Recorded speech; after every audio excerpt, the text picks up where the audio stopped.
Indian psychiatric society के एनसिप्स 2026 सम्मेलन में सामने आए आंकड़ों के अनुसार भारत में करीब 60% मानसिक विकार 35 वर्ष से कम उम्र के लोगों में पाए जा रहे हैं। विशेषज्ञों ने बताया कि अधिकांश मानसिक समस्याएं किशोरावस्था और युवावस्था में शुरू हो जाती हैं, लेकिन समय पर पहचान और इलाज न होने से ये गंभीर रूप ले लेती हैं। सम्मेलन में प्रारंभिक जांच, स्कूल कॉलेज आधारित मानसिक स्वास्थ्य कार्यक्रमों और नीति स्तर पर त्वरित कदम उठाने की जरूरत पर जोर दिया गया, ताकि युवाओं को बढ़ते मानसिक स्वास्थ्य संकट से बचाया जा सके। दो तीन चीजों के बारे में मैं आपको ये कहना चाहती हूँ कि मनोचिकित्सा मेंटल इलनेस तो हमेशा से रही है समाज में, पहले भी थी, अब भी है।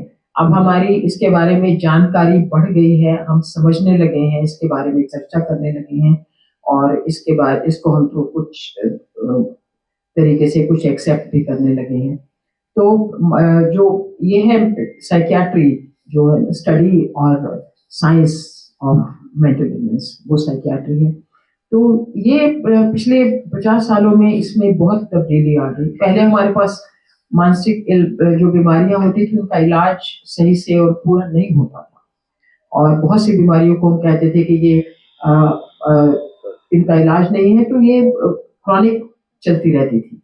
आज के समय में हम देखें तो मानसिक बीमारियों का इलाज बहुत इफेक्टिव है, बहुत कारगर है, बहुत सेफ है, और जितने लोग इवन जो सीरियस मेजर मेंटल इलनेस के भी जो शिकार रहते हैं उनका हम इलाज कर सकते हैं। और 80-90% जो वो लोग हैं वो अपने आप समाज में अपनी लिविंग और अच्छे से समाज में, परिवार में, कम्युनिटी में रह करके अपना जीवन गुजार सकते हैं, काम काज कर सकते हैं।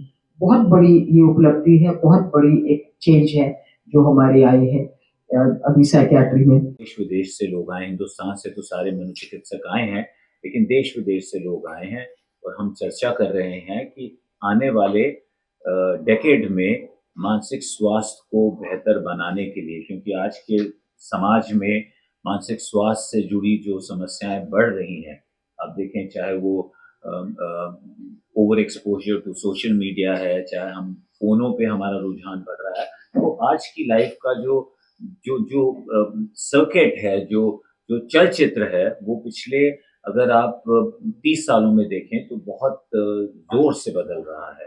तो चैलेंजेस भी बढ़ रहे हैं। हम एक बेहतर युग में है, एक बेहतर स्थिति में है जहाँ टेक्नोलॉजी हमारी मदद कर रही है, लेकिन अब जो एआई की बम्बार्डमेंट हो रही है उससे, अब अगर एक छोटा सा उदाहरण लें तो आज से 10 साल पहले आपको अगर मैं पूछता तो आपको टिप पे 20 अपने खास दोस्तों के घर के फोन नंबर याद होते थे।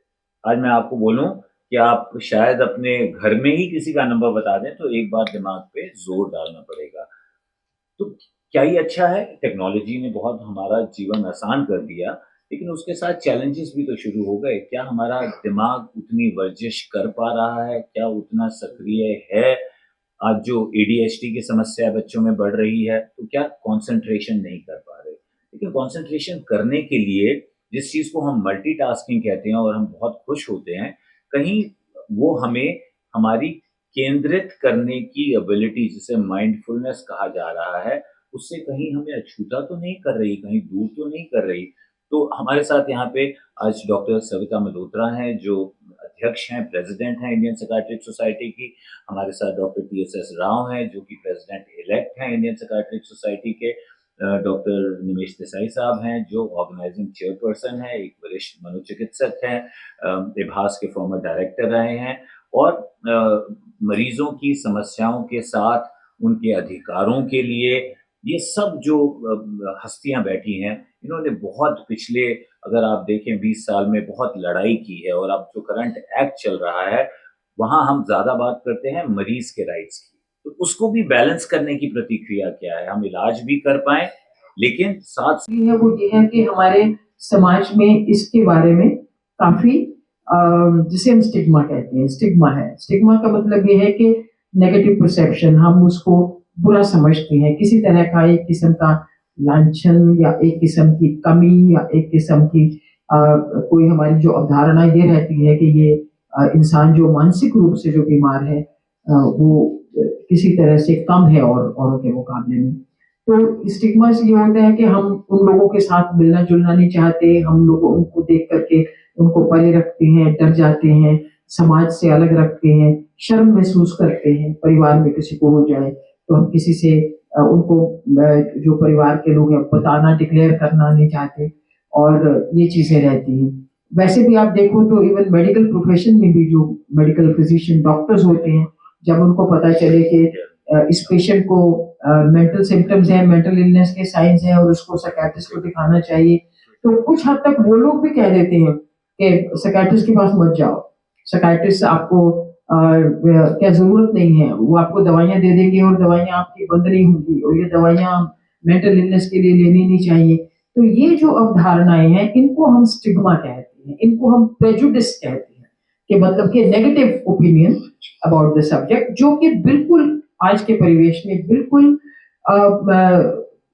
बेसलेस है। मतलब कि इसका कोई ये सही नहीं है, बिल्कुल इनकरेक्ट है और बेसलेस है।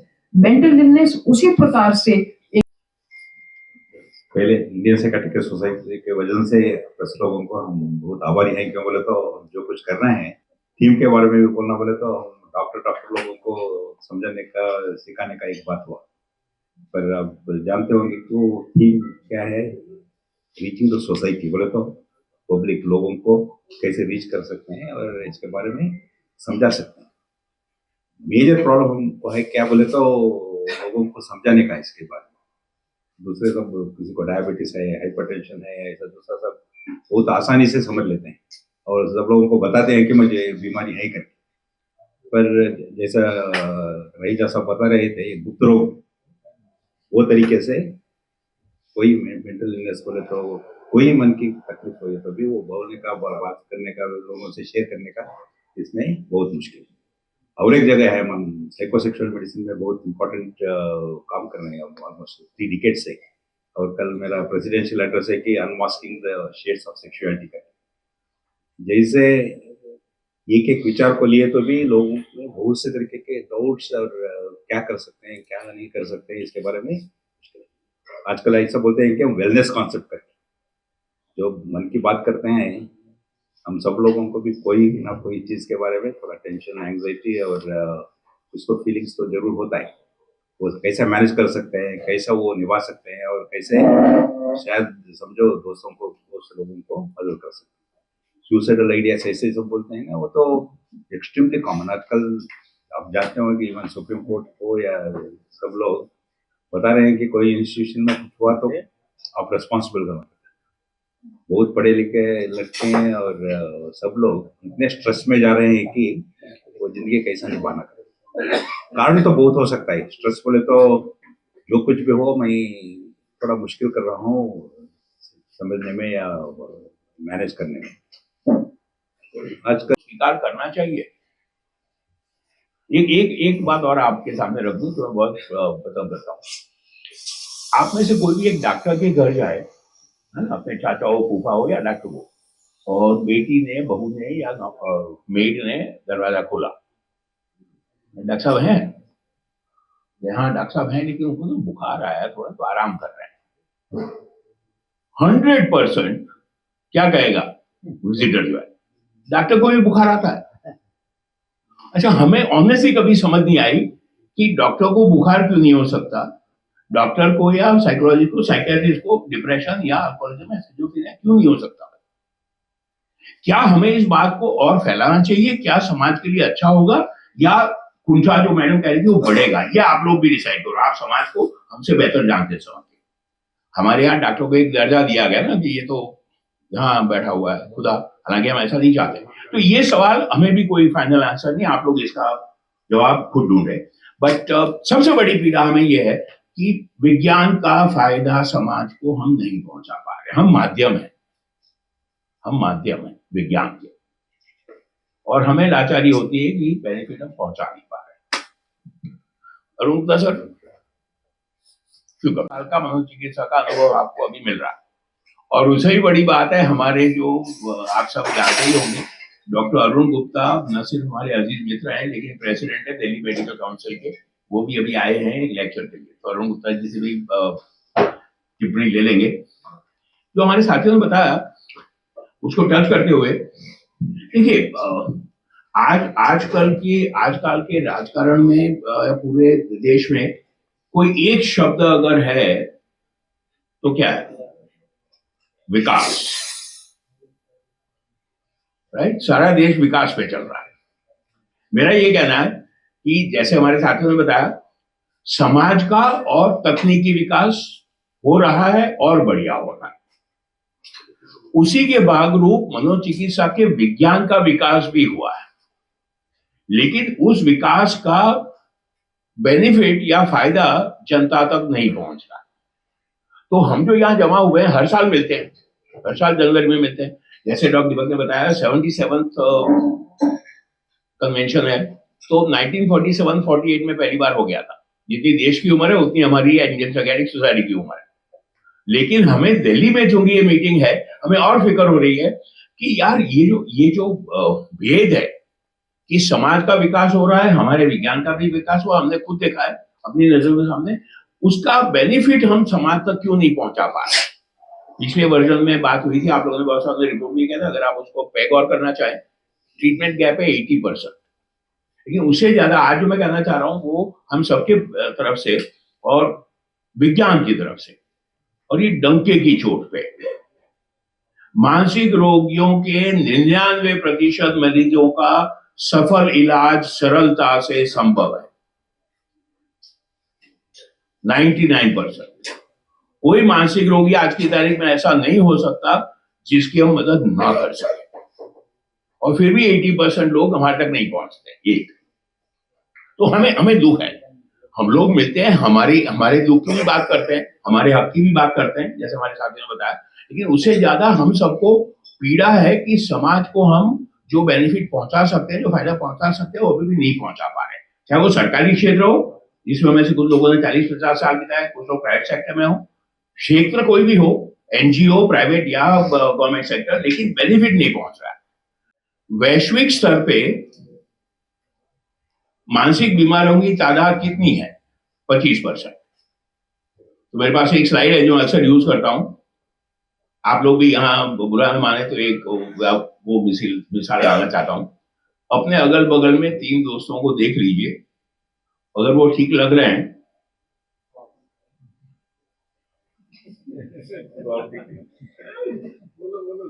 नहीं, अध्ययन है ना? नहीं, और इसमें जैसे मैडम ने कहा कोई शर्मिंदगी नहीं, हमें से किसी को भी हो सकती है, सबसे बड़ा ये मुद्दा है, राइट? नहीं, लेकिन इसमें जो दूसरा आंकड़ा मैं बताना चाहता हूँ, प्लीज इसको समझे। ये ग्लोबल फिगर्स है, 25%, 4 में से 1।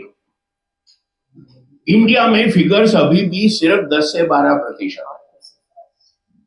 हम बहुत अच्छे दौर से अभी भी गुजर रहे हैं पुराने मूल्यों के कारण कि हमारे यहाँ मानसिक बीमारियों की तादाद विश्व के मुकाबले आधी है या आधे से कम है।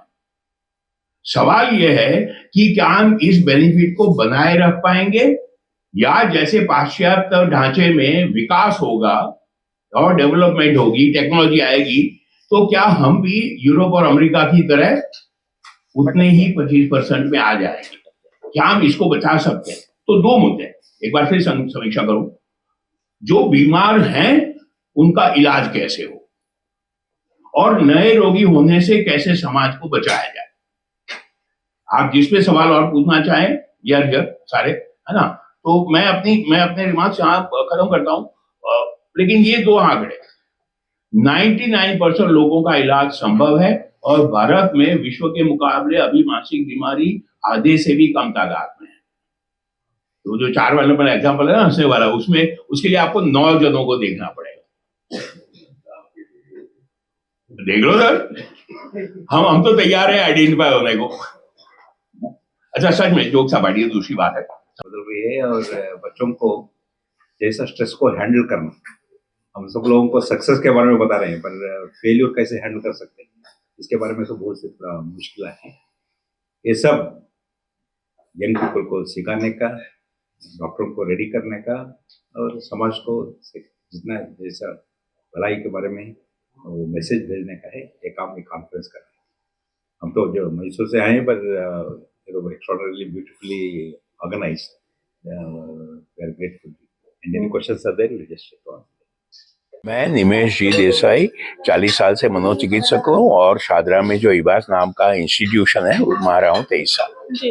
अच्छा, मुझे एक बात जाननी है कि अगर हम कोई भी माइंड चेंज करें तो किस तरीके से कर सकते हैं, क्योंकि आजकल की जो जनरेशन है, जो युवा शक्ति है, जो रोज टेंशन में जाता है। रोजमर्रा की सोच की समस्या है वो तो अपने खुद की कोशिश या मित्रों की मदद से कम कर सकते हैं। अगर खुद ना मदद कर पाए तो डॉक्टर से या साइकोलॉजी से बात करें। फिर भी तकलीफ जारी रहे तो मनोचिकित्सक के पास जाएं, इसमें डरने की बात नहीं है। तो 3 लेवल हुए: self help, family and friends and professional help. अच्छा, और योग और ध्यान का इसमें क्या अहम रोल है? योग और ध्यान का बहुत रोल है, लेकिन इलाज के साथ। अकेले योग और ध्यान से मानसिक बीमारी का इलाज नहीं होता है। मानसिक अशांति को तो शांति में बदला जा सकता है। तो योग का फायदा हो सकता है मामूली तकलीफ के लिए, और जैसे शारीरिक स्वास्थ्य में भी है, योग से अकेले कोई शारीरिक या मानसिक बीमारी इलाज हो जाए ये नहीं होता। जी। तो नई टेक्नोलॉजी के हिसाब से आप किस तरीके से देखते हैं? नई टेक्नोलॉजी बहुत अच्छी है। नई टेक्नोलॉजी मानव जाति का नुकसान भी उतना ही कर रही है। 2 धारी तलवार है ना। तो जैसे जैसे हर नया आविष्कार 2 धारी तलवार रहा है। जब आग का आविष्कार हुआ गुफा में, जब चाकू का आविष्कार हुआ या एटॉमिक एनर्जी का आविष्कार हुआ, अच्छा भी है बुरा भी है। हमारे ऊपर है कि हम उसको कैसे इस्तेमाल करें। तो जो सिस्टम है, हम लोग किस तरीके से देखते हैं कि हम किसी भी व्यक्ति को, कितने भी जो युवा शक्ति, किसी को भी हम किस तरीके से सही रास्ते पे ला सकते हैं? मानवीय संबंध बढ़ाएं, सामाजिक ताने बाने और सुदृढ़ करें, स्क्रीन टाइम कम करें, और जब तकलीफ हो तो किसी के मदद मांगने में झिझक ना करें। लेकिन आजकल की जो जनरेशन है झुकना नहीं चाहती। हाँ, हमें उनको सिखाना पड़ेगा कि कबीर ने कहा था कि पेड़ तूफान में वही खड़े रहते हैं जो लचीले होते हैं, है ना। जो पेड़ सख्त होते हैं सीधे, वो टूट जाते हैं। जो थोड़े लचीले होते हैं वो तूफान में झुक जाते हैं, तो वो जीवित रह जाते हैं। तो लचीलापन बड़ा जरूरी है सोच में। तो अभी तक आपने कितने लोगों को मानसिक से स्वास्थ्य से सही किया? 45 साल हो गए। तो हाँ, मैं बेंगलोर में भी रहा हूँ, एम्स में भी रहा हूँ, दिल्ली में और इबास में रहा हूँ। तो गुण लूंगा 45 साल के 5-10 हजार मरीज तो गिने लो। अच्छा, हम आपसे कांटेक्ट करें, किसी को भी भेजे कि भाई ये मानसिक रोग से है, तो किस तरीके से कांटेक्ट कर सकते हैं? WhatsApp message, technology 9810797933। तो ये आप किस तरीके से, मतलब आपकी जो संस्था है फ्री ऑफ कॉस्ट करते हैं या पेड करते हैं? मैं 40 साल फ्री ऑफ कॉस्ट किया हूँ, लेकिन हम फ्री ऑफ कॉस्ट भी करवा सकते हैं गरीबों के लिए, उसमें कोई दिक्कत नहीं है ना। जो जैसे स्वास्थ्य सेवाओं में जिनके पास साधन है वो प्राइवेट में इलाज कराएं, जिनके पास साधन नहीं है वो सरकारी क्षेत्र में जाएं। ठीक है, अभी हमारे पास है कुछ ऐसे लोग जो बैकवर्ड एरिया से आते हैं, तो हम श्योर कर लेंगे, नो प्रॉब्लम। बाय।